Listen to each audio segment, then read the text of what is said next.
I thank the chairman and the ranking member for bringing this up. I'll just stay in the same vein for a moment. The AMA puts out what's called a morning rounds every morning. Yesterday, the AMA morning rounds was talked about how scientists are targeting mild cognitive impairment, the early Alzheimer's stages, with aggressive treatment. And if we don't have these things in our armamentarium, not because of the FDA, which is a perennial problem, but it's you with a coverage determination, that removes a tool from what doctors are able to use. It actually wasn't what I wanted to talk about. There's a lot of things. I'm going to submit some stuff to you for questions for the record. I do have to say, Texas has had an issue with expanding Medicaid coverage to 6 months, which they did in the last legislative session, actually was blocked by CMS for reasons that I don't understand. I wrote you a letter, Texas delegation wrote you a letter, you responded and said you received it last November, but it really wasn't a satisfactory response. I know the state legislature is working on something now. Yes, time marches on, things are likely to change, but CMS needs to provide us an answer why they blocked this action by the Texas legislature, which I feel would have helped patients who were falling out of coverage after 3 months, as used to be standard practice. Granted, 6 months is not as good as 12 months, but it was a start, and Texas should have been allowed to have that state flexibility.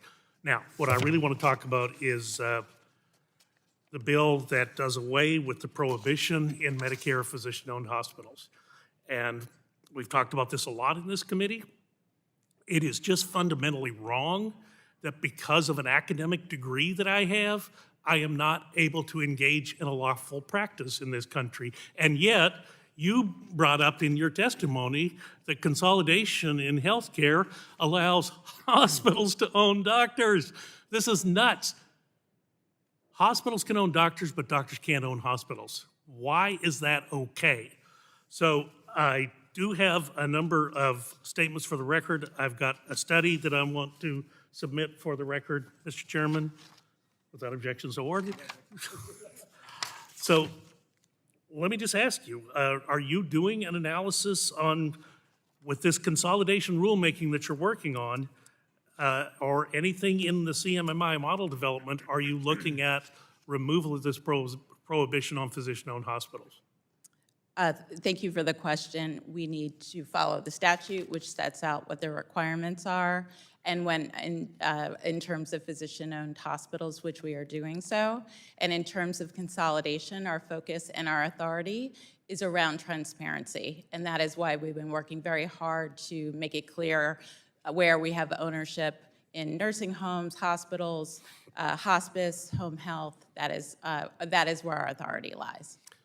Well, look, it was a physician-owned hospital in the Rio Grande Valley that saved a lot of people during the pandemic. Had they not stepped up, and they had to get a special waiver from the agency in order to just take care of the patient population they had to take care of, all because they were a physician-owned hospital.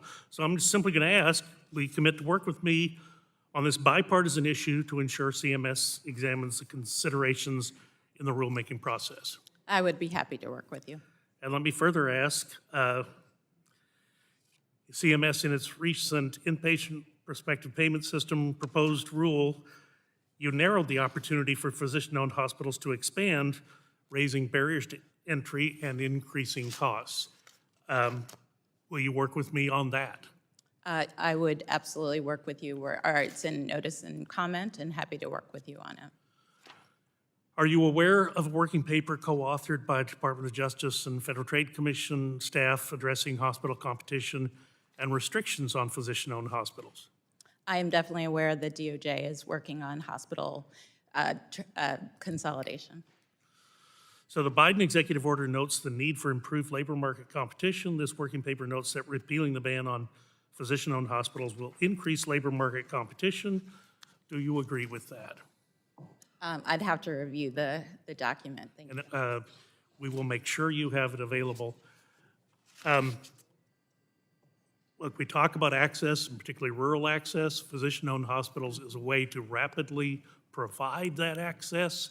And again, it's just fundamentally wrong that a hospital can own a doctor, but a doctor can't own a hospital. Thank you, Mr. Chairman. I'll yield back.